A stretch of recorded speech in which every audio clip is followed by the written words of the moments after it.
বিসমিল্লাহির রহমানির রহিম। আসসালামু আলাইকুম রহমতুল্লাহি বারাকাতুহু।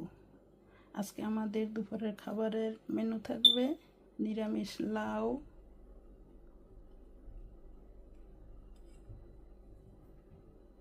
এবং থাকবে অল্প পরিমাণ খাসি অথবা ভেড়ার মাংস, যাই বলেন না কেন।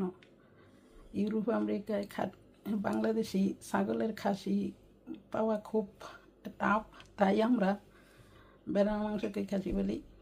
সমস্যা নেই, দেখতে থাকুন আমি কিভাবে রান্না করি। প্লিজ একটু দেখবেন, আপনারাও আমার মতো করে রান্না করে খেতে পারেন। প্রথমে দিয়ে দেব মাংসগুলি।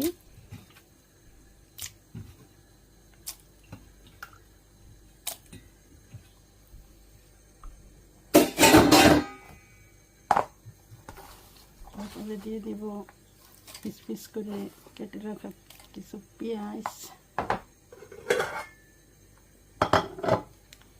তারপরে দিয়ে দিলাম কফালা, কয় টুকরা কাঁচামরিচ, একটু দারচিনি এবং মাংসের মিক্স মশলা, 2টি তেজপাতা। আপনারা বেশিও দিতে পারেন যদি আপনাদের পছন্দ হয়। আমি সব কিছু কম কম দেই।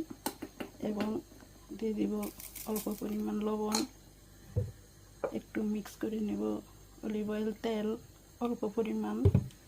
তারপরে দিয়ে দিব আমার পেঁয়াজ, রসুন, আদা মিক্স পেস্ট। আপনারাও দিতে পারেন কম বেশি, আপনাদের পছন্দ। তারপর আমি হাতে মিক্স করে নেব, দেখতে থাকুন।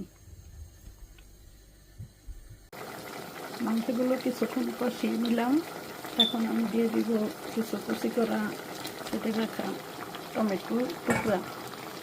আর খাসির মাংসতে জল দিতে হয় না, টমেটো থেকে রস উঠবে, পানি উঠবে এবং মাংস থেকে অনেকক্ষণ জাল করার পর পানি উঠবে।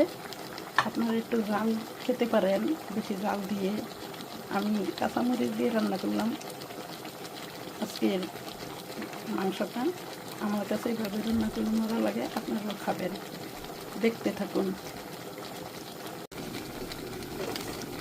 দেখুন আজকে হলুদ দেই নাই, টমেটো দিয়ে কালারটা করবো, এই জন্য অল্প মশলায় মাংসটা রান্না হয়ে যাবে। যত মশলা যত কম খাবেন, এবং আমিও সবসময় কম খাই, তত নানা রোগ থেকে রক্ষা পাওয়া যায়। কি এই